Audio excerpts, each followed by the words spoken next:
Hey, we're back with Bruce Mathieu on this latest episode of the Silverfox Hustle podcast. Let's go with the prison. There's this latest documentary from on CNA called Maximum Security, and it's making its rounds on YouTube, and it's been an eye opener for many, especially for those on the outside looking in. Right? Tell us about the very first time you were incarcerated, and what was the feeling like? Because I can't imagine, Bruce. It's like, and what were you in for, the first one? Yeah, the first one I was in for a short sentence only. Right. Only 6 months. Okay. I was placed in a medium security prison called MSP. Okay. And for me, the 6 months was more like a holiday. Really? Really, because it was a medium security prison. We slept in dormitories. The guards wasn't that tough on us. Okay. The rules were a bit lax that time. Okay. So when you belong to a gang, I mean, your gang members could pass you canteen items, tobacco, which they used to have in prison. Yeah, so it was like every day even when I was in the lockup, every day at a certain time, the gates will open up from our dormitories. Yes. Not to the outside, dormitories. Right. We were free to roam about. So it's like a dorm lah, basically. As a dorm. Right? So unlike today, today all prisons are actually, the old prisons, most of them are, or all of them are actually demolished already. And all prisons are congregated in Changi. Okay. So you have Cluster A and Cluster B. It's called CPC, Changi Prison Complex. That is like the new, I guess, a very new prison. So everything inside there is fine and dandy. You have your nice, smooth, cemented floor. You have blowers coming in from your at the back. Okay. All right, wind coming in, so you won't feel hot and stuffy. You have toilet, shower heads on the inside. Right. Back then, okay, dude, we don't talk about MSP. MSP was a walk in the park. Okay. That is why when I came out, the very first day, okay, one would think there's an only child, single parent family. I just want to go back to my mom and beg for forgiveness. Mom, I'm so sorry, No. First day I came out, I actually went to take drugs, then I went home. I went home high. And then my mom could tell, and I tell you, she was so disappointed. She was so disappointed. Right? But that's why I say, don't get started on drugs. Don't get started. Anyway, so we don't talk about first one. That one, like I said, Shelley. Okay. Let's talk about the old Changi prison. Right. Woohoo! Right. Please tell us. So that is a pre-war building. During the Second World War, it's used to house prisoners of war. Okay. A lot of them, the floors, the cements are cracked. Right. So it's like jutting out. Okay. Of course, there's I think it was A hole or C hole or something, I cannot remember. The floors are smooth and cemented. It was cemented much later on. But most of the halls are jialat. Living conditions were very bad. Just imagine 6 feet by 13 feet. Okay. House 4 inmates. Okay. There's a small, those toilet at the side. All right. Okay. You call it a toilet, but I call it our multi-purpose equipment. Okay. Every day we were allowed 1 hour out of the cell to go down to take our shower. Okay. And to take water. We have this, the small blue pail or yellow, those kind of pail. That was the only water ration we had to drink. Okay. Until the next day. Right. All right. Do you think that's enough? Of course not. So we don't have a tap inside our cell back then. So once you finish your water and you get thirsty, how? I don't want to think about We it. don't ding dong. Hey sir, I want Coca-Cola against that. No, it doesn't happen that way. Toilet water. When you flush. Yeah, when you flush, so sometimes you get agar-agar inside. Wow. Fuck. Seriously, you get agar-agar. So our toilet bowls are cleared very clean. So our late, the esteemed Mr. Lee Kuan Yew said, Singapore water is very safe. I am living proof. It is very safe. I drank like 10 over years, nothing, man. Dude. Multi-purpose equipment, we use that for bathing, for drinking, for doing our business, urinating, shitting. Safe deposit box also. We hide stuff inside there. Right. The warders know we hide inside there. Okay. But if they ask us, of course, we deny. The reason we don't get charged for it is because, do you know why? They don't know how to take it out. Really? I tell you, inmates are Yeah. very resourceful people. Okay, wait. Yep. See, I'm going off track again. So the cells, the only ventilation we have, high ceiling, the only ventilation we have is this small ventilation window up there, which is fenced up. Okay. But the problem is, because it's so old, it's totally rusted up Yeah. and filled with cobwebs, Mm. that barely a breeze comes in. Ah. So in the cell, it is damn stuffy and hot. And just imagine this. The back of your cell, the wall, is Yeah. facing the yard. Right. That means for the whole part of the day, the sun is beating down on the cement blocks, Right. and they absorb the heat, which they let out at night. Okay. If you are in the cell, that is the worst place you want to sleep. Mm. And normally the newbies, when they come in, they get to sleep there. Right. If they are last to come in. Okay. Yeah. You know how hot it is at night? It's so hot. I've woken up many times in the morning with my t-shirt wet, Drenched. drenched with perspiration.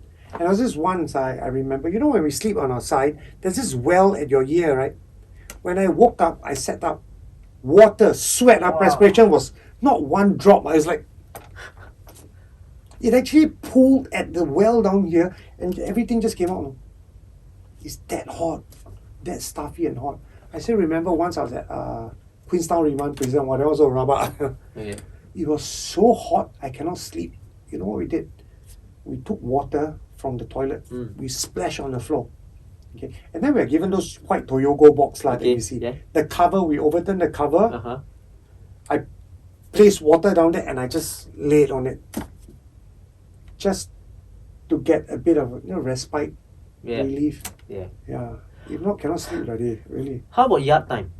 How many like hours do you? Yard time normally is 1 hour. They say 1 hour lah, but always is 45 minutes only lah. Okay. Last time the old Changi prison when they say they let you out for yard, it's not to exercise, it's for you to bathe. Oh, is it? Yeah, because you got no shower, what? Alright. Right, so now in this new CPC, Okay. you can shower in yourself. So your yard time is your yard time. You go down there to play games Okay. and all that. So your yard time is inclusive of the time that you have to shower. Yes. So that is why every time we go down, we want to play games. So Correct. we've been cooped up there Yeah. for 23 hours now. So always during the last 15 minutes, the officer will sound a gong, tong tong. Then you go. And You know there's 15 minutes left there. Everybody will run for the shower. Ah. Just imagine 7 shower heads. Okay. 2 kolam pools filled with water. Right. But because the pools are not covered, so inside got pigeon hair bird shit everything inside there. Okay. But when you have 15 minutes left and you have Yeah, 100 over inmates wanting to bathe, you just take anything that comes. Right. So we'll scoop the water, we'll start splashing, apply a bit of soap, splash. Yeah. Tong, tong, tong, tong, tong, fall in. Right. 5 gongs means master. You fall in and then you're marched back to your cells. Okay. Of course, we'll still be perspiring, hot and everything. So that is where we start bathing in our cells. Bathing in our cells is illegal. Okay. Yeah, you can get charged for it, no? Right. You can go punishment cell. So what we do is we have to take our drinking mug. Uh-huh. So what we do is roti plastic. Okay. We take 2, we tie the ends up, overturn it, fill it with water, make it into a ball. Right. And then we'll stuff it at the toilet bowl and then we'll start flushing. Okay. So water will fill up and then we'll use that water to bathe. But we have to do it very slowly because if you don't, you just imagine you splash, you take your mug, you start taking water, you splash, water will start spraying everywhere into your cell. Yes. So we have to do this. Then trickle down our face, our body. Yeah. But it's illegal. It's You're not allowed to. illegal. Yeah. You are not allowed to exercise. You are not allowed to bathe. All you do inside there is lepak, talk, and read your books or magazines.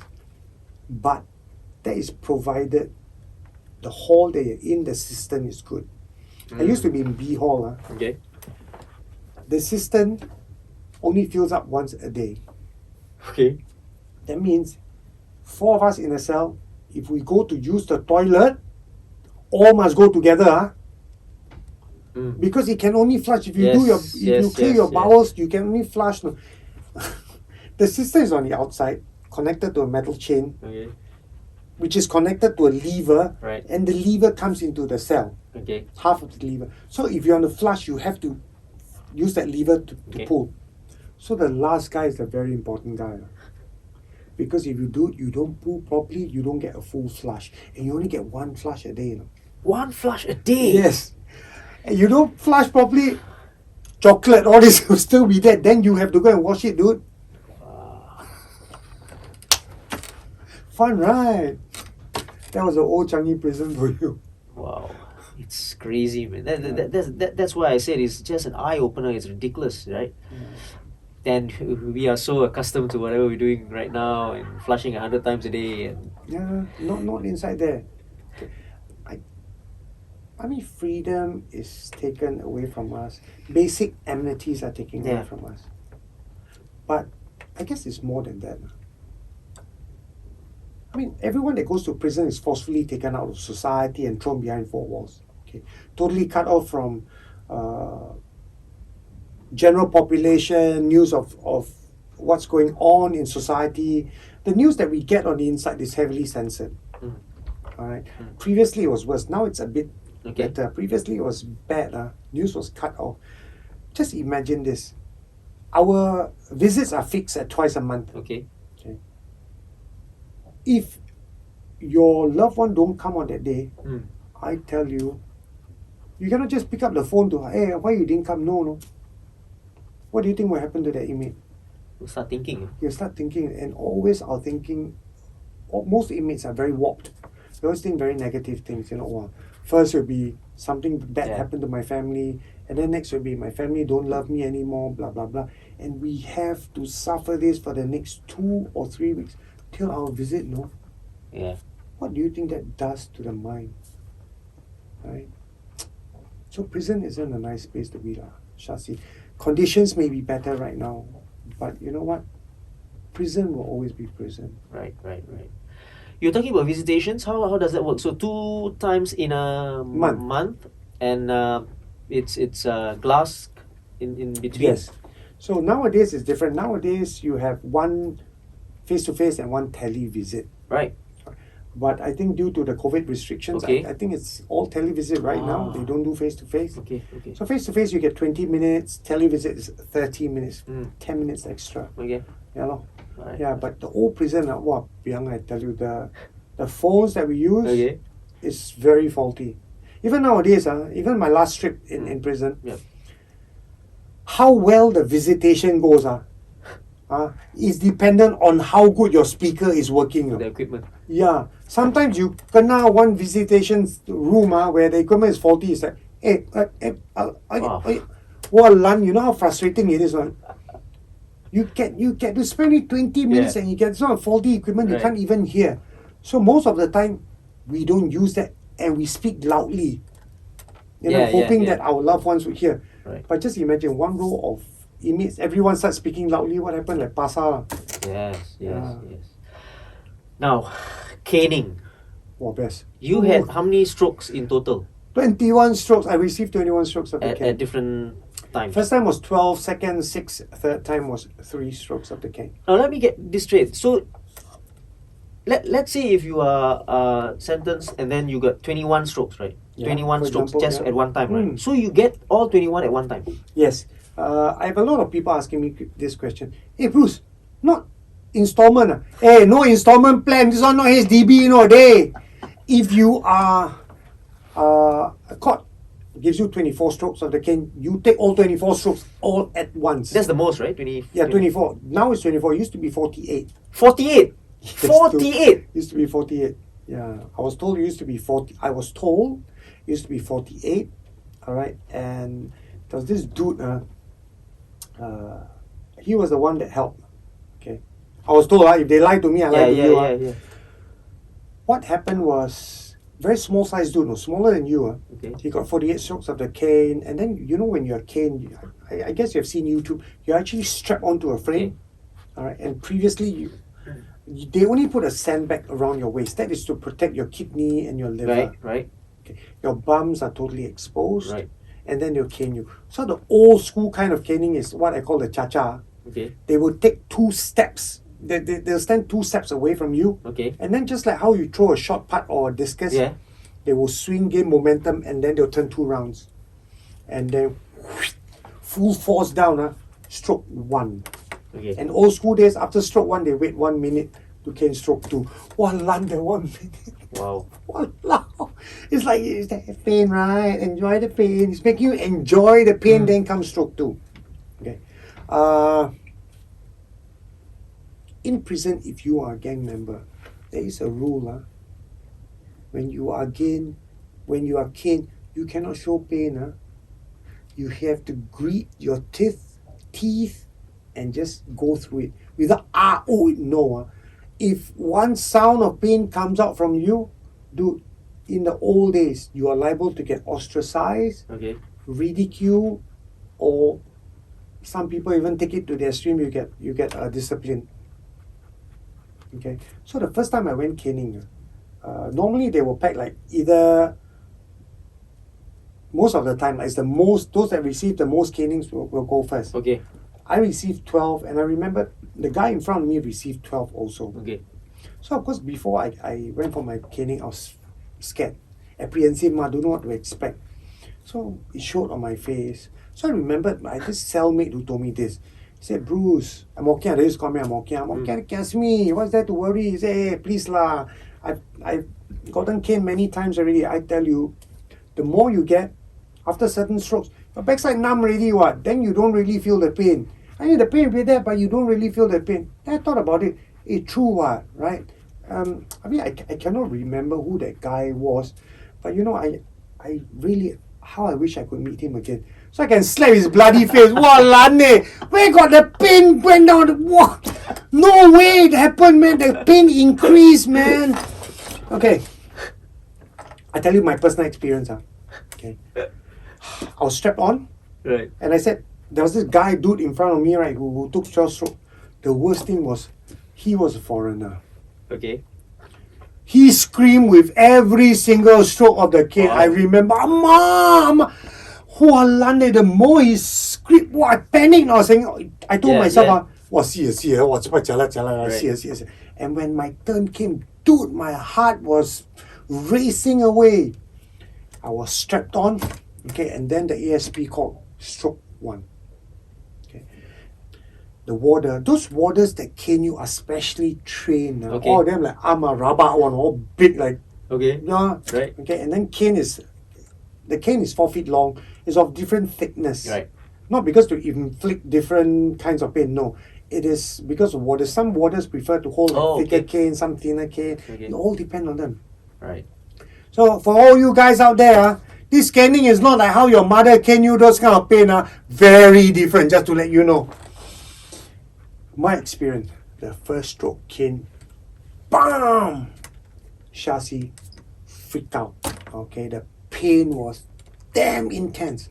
But I was surprised, because my thought was I would get this sharp pain. But the pain wasn't sharp. To me, it felt like I was hit by a huge piece of log, Okay. All right, at full force. BAM! It hit my back.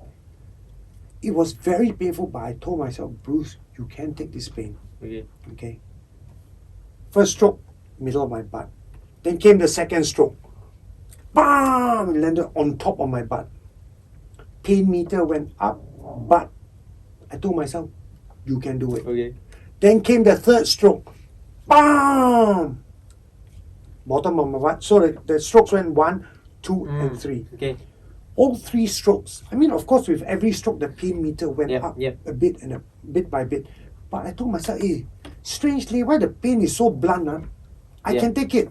Then came the 4th stroke. Walao. The 4th stroke landed on my first stroke. Dude! Oh my God! That was the one, I tell you, my mata throws briano. Okay, walao, the pain meter went up. That was when, the intensity was... Yeah. I tell you, if I wasn't strapped or chained to the A-frame, I would have ran. Yeah. And the worst part is you cannot scream and you cannot move, you have to show bravado, you have to show that you are brave. If you had screamed or utter whatever, right? So those other cells are close by, or No, they cells could are hear you. far from you, but dude, there are people lining up to be killed. Okay. Alright? So word will get around. Word will get out. Understand. Nothing stays a secret in prison. You might think it's a secret, the word will get out. Right. So when the fourth stroke came, that was when I told myself, wow, see ya, die, really. I told myself, die. I kept on shaking my head, okay. Every stroke that came, the intensity increased. I still remember at the seventh stroke, the pain was so bad. My thighs started spasming uncontrollably, Can you imagine the kind of pain I was going through, dude? Okay? Yeah. And the worst part was, at the 12th stroke, I thought, I sigh a relief, thinking everything was over. I went outside. One dude, we call him Baba Boy lah. Baba Boy basically means, Baba means nurse in prison. Okay. Baba Boy is a nurse helper. Okay. I saw him holding a zinc pill with a brush on it. So he said, hey, face the wall. I didn't know what the hell was going on. He said, put your hands on top. So I just put my hands on top lah. That pill was a pill of iodine. Oh. I didn't know that. That brush is like paintbrush, kind of paintbrush, that brush. Dip in iodine and just smacked it across my butt. Walao! What? I felt like punching him in the face, but you cannot do that. Yeah. You cannot do that. Wow. Nowadays, the guys inside had it good. You know what? Okay. Spray bottle. What we got it? Anti what? Dettol. What do you call Dettol? The anti what? Antibacterial. Whatever lah. Antibacterial, yeah. They spray Dettol. I think it's Dettol. Sprays. My time paintbrush. What rabak. That was bad. Could you walk after that? Of course can walk, but you sort of like. So how long did you take to recover from that alone, man? I cannot recall. But what I can recall is, right after the caning, when we sleep, that was the biggest problem. I mean, very difficult. We had to sleep with our butts facing the ceiling. All right, and in prison you cannot not wear anything, All right, it's shunned upon. Not nowadays. I don't know. In the old Changi prison, dude, you don't do that. You need to wear your pants. Right. So when we sleep, the problem is sleeping is when you sleep, you toss and turn, and you don't know. And then next morning when I wake up, my eyes open and I happen to see the ceiling, my heart went, oh shit. Yeah. You know why? Yeah. You know why? Because my pants would be stuck onto my wound. Yeah. And then I would have to tear the pants. I would have to pour water and then tear. Walao. So that's what makes it very difficult to heal back then. Wow. That alone, that caning alone is just crazy, man. It's just... Okay, so back to my story that I didn't finish. That dude, the 48 stroke. So what happened was, legend has it. Yeah. Okay. To me, I think it was true. I've yet to Google it up. 48 strokes turned his backside into mincemeat. Mincemeat, dude. Okay, and that I can believe. Skin had to be grafted from his thigh. Yeah. Yeah, to be pasted on his backside. And I think the family sued the prisons. Whether you're settled out of prisons or I don't know. Yeah. But because of that, I was told the strokes went down to 24. Oh, yeah. 48 is crazy, man. It's ridiculous. Dude, 24 already, rabak already. Yes, I really cannot imagine. Now, I just want to ask you this question, right, before you move along. Is it true that some offenders, or not some, most, I don't know what's the percentage, right, prefer to stay inside because of the stigma on the outside? What is it? Okay, I don't think it's the stigma. All right. So years ago, our government stands towards prison or towards people who commit crime is this. Yeah. You do a crime, I lock you up. Okay. You come out, you do again, I lock you up even longer. Okay. You come out, you do again, I lock you up even longer. Right. That was the stance before. Okay, but not now anymore. Okay. They felt that it worked. All right. But do you think by locking up people for a long, extended period of time, that would work? I tell you, it did not work and it does not work. What it has is the opposite effect. What it does is it hardens the person's heart to being locked up. So much so that they are not afraid of going back into prison again. There actually is a word for it. Institutionalized. Right. All right. I know this dude, that time I was sentenced to 6 years. And he was sentenced to 20 years PD, blue collar, that means no remission, solid 20 years. Okay. He was charged for robbery and was sentenced to 20 years. He was in my cell, I tried to console him. I said, relax. You know, it's the way we try and console people. And he said this to me, don't boast me, nothing. He said, nothing what? So I was like, To me, I was like, I cannot imagine. You just got 20 years, you are in your 30s, you got 20 years and you tell me tada apa. So I was very curious. I went, boast me. Oh yeah. Are you for real? And this is what he said to me. He said, inside here, I have everything given to me. Food, I have lodging, I don't have to worry about things. On the outside, I got no family, no nothing. Every day, I have to worry about where to get money, to eat, to buy my necessaries. Right? Yeah, so for me, I prefer to be inside here. So I guess it's not a sense of, like what you said earlier on the stigma. No, it's a sense of being so used to it that when you come out in society, you just don't know what to do anymore. I tell you one more story. Right. There's this guy that I know. He's been going into prison since he was 17 or 18. Right. And every time it's a few years inside, come out, few months, go back in again. Few years inside, come out, few months, maximum like 1 year and go back in again. It was like this until he was in his mid 50s. Okay. He stays in an apartment in Joo Chiat, private apartment. He has his own room. He stays alone, his own room, air conditioned and everything.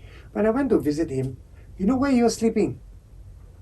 In the hall, on the floor, on a mattress.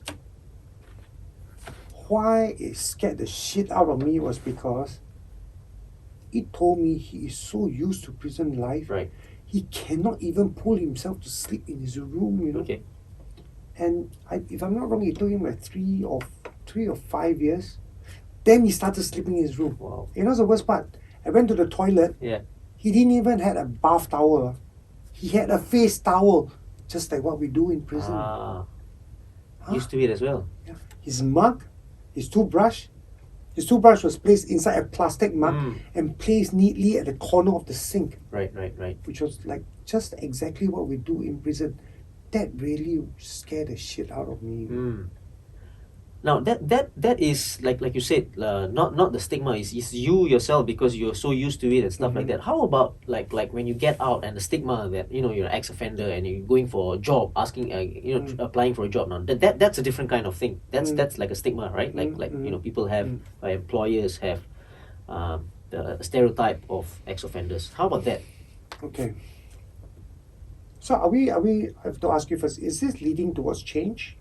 You're talking about change? Yeah. Okay, so this is what I think. Yeah. You can never stop the stigma. Stigma will never be eradicated. Okay? It will forever be there. Society can help by being more understanding to the problems and plight that we face to make our journey easier. But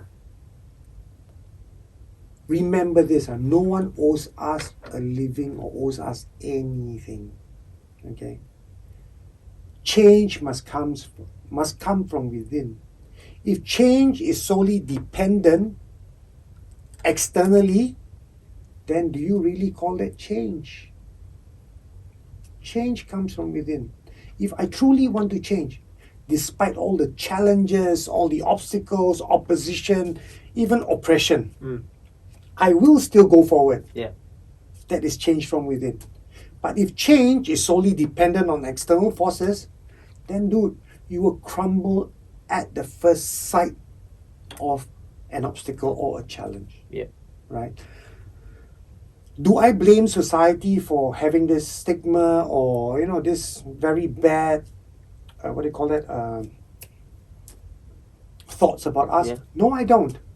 Honestly, I don't. Because I first have to look at my own track record. Like what I always tell people, okay, if you are, Shasi, you are a business owner, you want to hire a cashier, two come for interview, one has criminal record, one don't. Who are you going to hire? The one without, correct? I mean, I have a long list of criminal record, no? I've been in prison many, many years. I will not even hire myself, no? Less business owners. Right? So can we blame them? No, we cannot. But the trick is this. We will definitely face, we as in ex-offenders, we will definitely face people like this outside. We cannot blame them, no?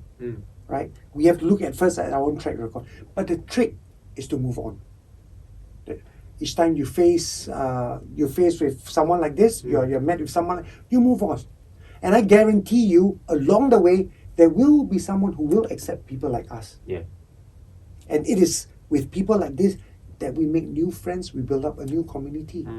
Wonderfully. The last I checked, Singapore is still a democracy. So, you know, we are allowed to do that. People are allowed to not want to friend. I don't want to friend you. People are allowed. That's wonderfully put, because it brings me to the next topic, right? On next question I want to ask you. You talk about change.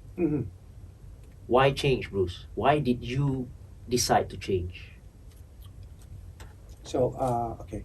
I've been in prison 5 times. So, first 4 times, every time I go in, it's about when I can come out to start my partying. Yeah, party! You know, I love taking drugs. I love the high the drugs gave me.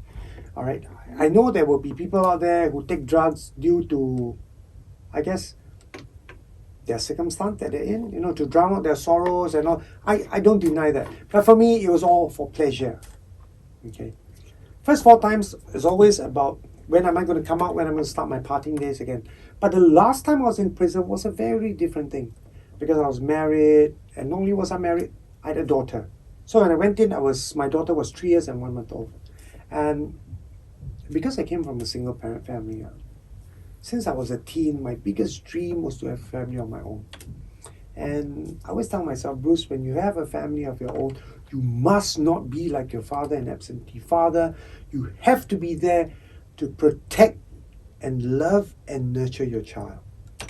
But of course, my biggest fear came true. I was caught for taking drugs and I was in prison. So I wasn't there to be able to protect or nurture my daughter for more than half her life. Because when I was arrested, she was 3 years and 1 month old. When I came out, she was like 7 years old already. And that really affected me when I was in prison, all right? Every day I double lock, no?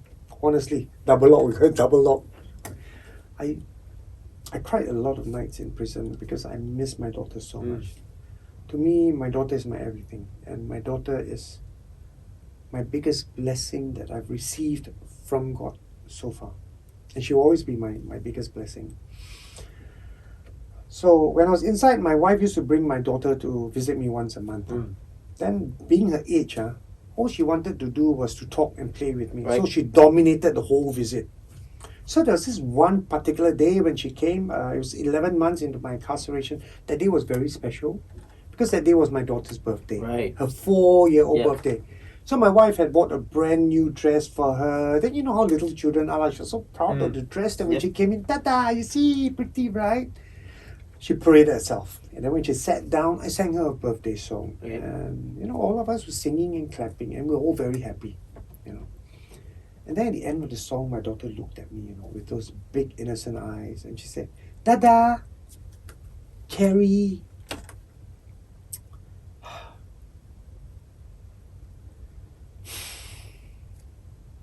My heart dropped. Really, my heart dropped, you know. All my daughter wanted from me, her father, was for me to carry her for her birthday, and I cannot do that, no, dude. My heart dropped like a ton of bricks. All I could do was just sit down there and look at her, shocked. I was shocked. I never expected that to come out of her mouth, you know. And when I did not do anything, she looked at me very quizzically, like this. Tata, carry! And I did the only thing that I could, and that was to shake my head. When I shook my head, she saw me doing that. She started crying and bawled, I want to go home, I want to go home, I want to go home. Yeah. Never, no, she never did that, no. First time. And my wife had to bring her to leave because she was affecting the other inmates having their visits. Yeah. So that day was the worst day of my entire life. And I told myself, Bruce, if you don't change, if you carry on this path, history is going to repeat itself over and over and over again. And my exact words to myself that day was, I don't think my heart can take it one more time. It was during the first year of my incarceration that, because I was so stressed out with missing my daughter, I started getting high blood pressure, high cholesterol, everything came out. I went to prison, very healthy, Because everyone that goes in needs to go through a medical. Okay. I was healthy. Within 1 year, everything, my eyes went kaput. Yeah. Okay. Now, just listening to that story and stuff, right? I have to give a shout out to like your wife, who has stood by you, and your mom. Yeah, it's my mom. Right? Oh, amazing. All these years. I don't want to allow this to come out the wrong way, because family support is very important for any journey in the journey of change. Right? But I also know that there are people out there, inmates, who don't have families. So one might say, hey Bruce, you got family, they help you, you know what I mean, they're your pillars of support. But what about those people who don't have family, then what? They're condemned, they cannot change. That is not so. Because there are also other pillars of support. Your community, right, your faith, all right, and friends. Friends are not acquaintances, are friends. Exactly. Yeah. Exactly. So for those out there who says, yeah, Bruce, you got it made because you got family. No. That's not true. That is only one pillar of support. But there are others. Right. And for those who don't have any of this, how? Right? I don't have friends, I don't have how? Yeah. Change is possible? Of course it is. Because like I said, change comes from within. It must be from the inside. I can give you the best program in the world. The best counselor, the best counseling, the best whatever program, and you still won't change. Yeah. If you don't believe you need to change. Because Americans has this saying that's very befitting of this. If it ain't broke, don't fix it. Yeah. Right? So just like me, I love getting high previously. That's why I didn't felt like there was a need to change. Yeah. But when I came out, I understood that if I don't change, this is going to happen again and again. Right. Then I won't get to see my daughter. Nice. See, until I felt that, dude, this is not going to work out. Yeah. This is what's causing it. This is bad for you. I need to change. That is why I took steps into ensuring that my goal was met. Yeah. Right? And the first steps that I took in prison was to do a gang renunciation. All right? I attended Bible study classes, family bonding courses, and the one thing I did was gang renunciation. A lot of people have asked me, Bruce, do you face any repercussions after that? No, absolutely not. Where is this done, by the way? Inside prison, on top of a stage, where you make the declaration to like few hundred inmates that are told to come and see. It's not just a prison thingy. When you say you're going to do a gang renunciation, CID or SSB branch is contacted. I see. And they will come and interview you. I see. So, for those out there who say that, there are repercussions, no. Okay, until today, I've not met anyone or heard of anyone that has faced repercussion from their gang members. All they know and all they see is all from YouTube.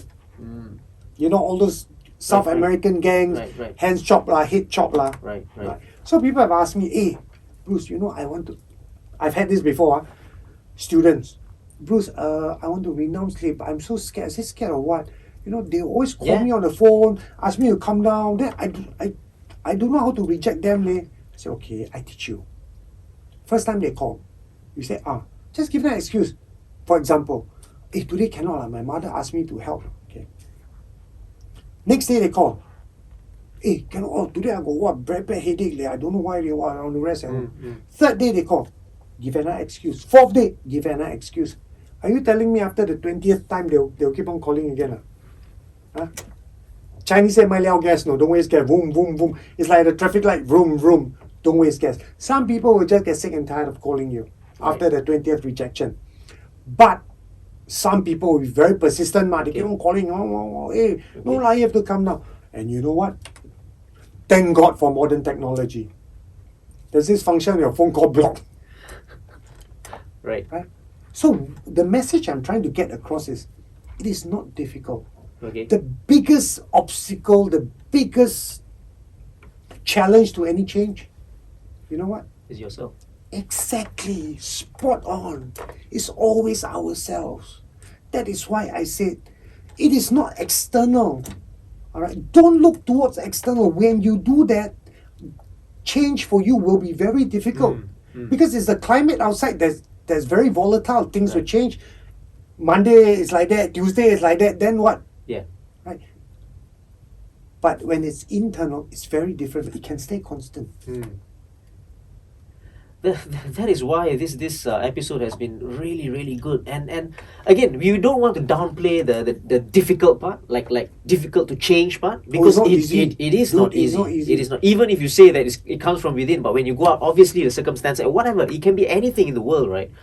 It is not going to be easy. It's tough, and this is why to offenders or ex-offenders or whatever it is, we understand that it's going to be.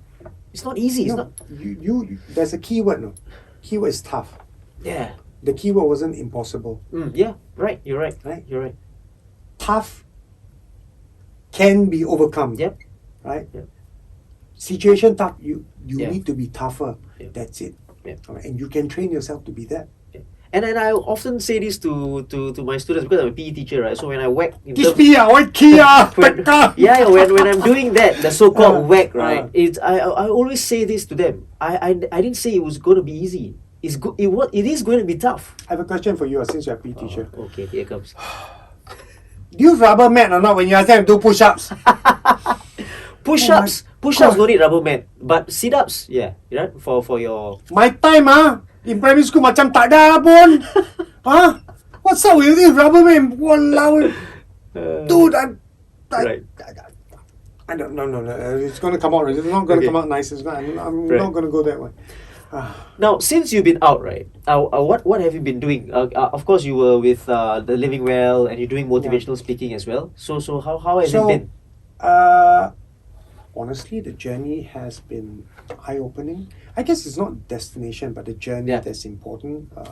It might sound very cliche, but it's the truth, It's your journey that builds up your character, who you are. So when I came out, I chanced upon this quote by Mahatma Gandhi. Oh, okay. That says, the best way to find yourself is to lose yourself in the service of others. That was a very big eye-opener for me. Because I started asking myself, who is the real Bruce? Is the real Bruce the one who loves to fight, loves to create mischief, loves to commit crime, loves to take drugs? Or who is the real Bruce? Because for most of my life, my teen since my whole adulthood, so to speak, it's always been drugs. Yeah. And when you take drugs, your mind, you don't think that carefully, Okay. Because drugs have made me do so many things. Lie, steal, rob, cheat, assault police officer, stab people. I've even jumped from a third floor window.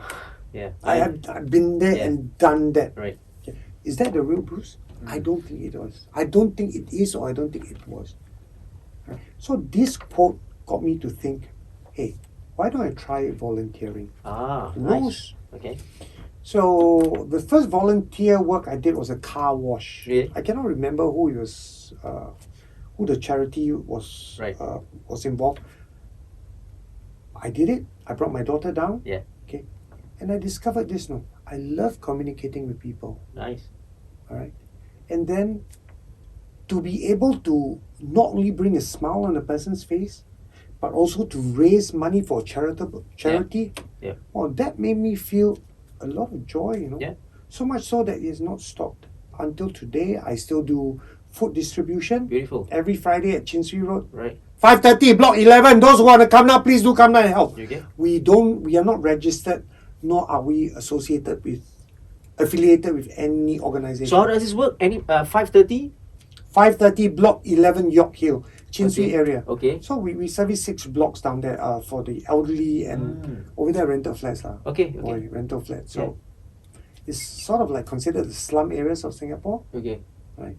Our food sponsors are from friends and families charity. Okay. Yeah. Okay. Friends and families charity. Okay. But I also know that it will run out one day. So that's why on my social media I try and post, hoping that more people will come to help to distribute. What will run out? The people to distribute or the Both. food? Okay. Both. Right. Because right now, COVID restrictions. Yes. Not everyone is going to work yet. Yes. But when COVID restrictions are loosened, people will start going back to work. All right. Then volunteers will drop. Right.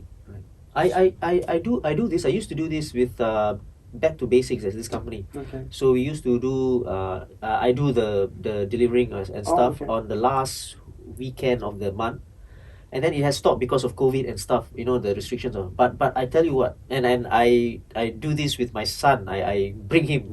And it's You talk about slums, right? It's like an eye opener. It's ridiculous actually. Sometimes I think about it. So so anybody again 11 every Friday, rain or shine. Yep.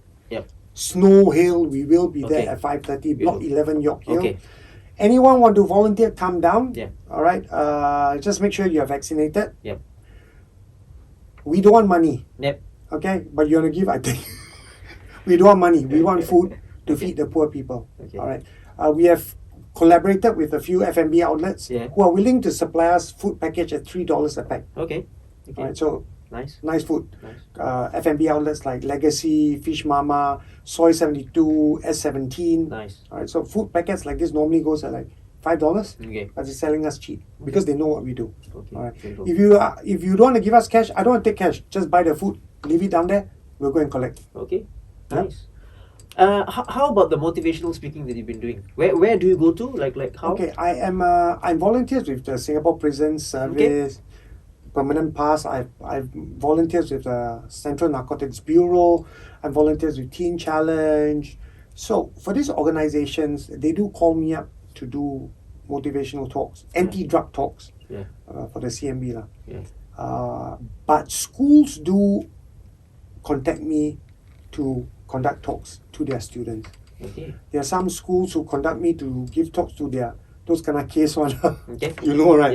Yeah. I've done that before. Right. And I've also given assembly talks. Nice. Yeah. So the last one I did was via Zoom. I don't like Zoom. Oh yes. It was for Australian International School. Okay. Yeah. It's great, man. And I love it. So how much do you charge?